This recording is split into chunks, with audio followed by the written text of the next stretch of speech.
हमेशा मेरे मन में आता है कि कृष्ण जी ने राधा से शादी क्यों नहीं की, विवाह क्यों नहीं किया। अगर मैं आपसे कहूँ विवाह किया था तो आप क्या कहेंगी? बट कभी हमने सुना ही नहीं कि उनकी पत्नी थी। हमेशा हमेशा यही सुना है कि प्रेयसी थी, प्रेमिका थी। मुझे एक चीज बताइए, ठीक है? पहले मैं आपसे आज एक प्रश्न पूछ ली, ठीक है? विवाह करने के लिए कितने लोगों का होना बहुत जरूरी है? मुख्यतः दो, एक स्त्री और एक पुरुष। 2 लोग होंगे तो विवाह हो जाएगा। अगर दोनों में से सिर्फ एक है तो विवाह संभव है? नहीं हो सकता ना। इसलिए विवाह के लिए 2 व्यक्ति हमें चाहिए, इनका विवाह होना।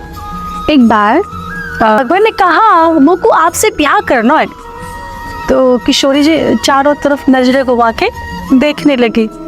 तो भगवान ने कहा आपने सुना नहीं, मुझको आपसे ब्याह करना है। किशोरी जी बोली हाँ सुना, पर करना किससे है उसको ढूंढ रही हूँ। आपको करना किससे है? मैं उस दूसरे व्यक्ति को ढूंढ रही हूँ कि वो कहाँ है जिससे आपको ब्याह करना है। भगवान बोले मुझे आपसे ब्याह करना है। तो किशोरी जी बोली हम 2 कब से हो गए, हम दोनों तो एक हैं। हम 2 कब से हो गए जो आपको मुझसे विवाह करना पड़े? भगवान बोले स्वामिनी जी मैं जानता हूँ कि हम दोनों एक हैं, लेकिन मुझे इस लीला में आपसे विवाह करना है। तब किशोरी जी ने कहा ठीक है, आपकी प्रसन्नता ही तो मेरी प्रसन्नता है, आप जो चाहे मैं करने को तैयार हूँ। तो भगवान श्री राधा कृष्ण ने विवाह किया। वृंदावन में भांडी वट एक जगह है जहाँ श्री राधा कृष्ण का विवाह हो, और यह विवाह स्वयं श्री ब्रह्मा जी महाराज ने आकर कराया है।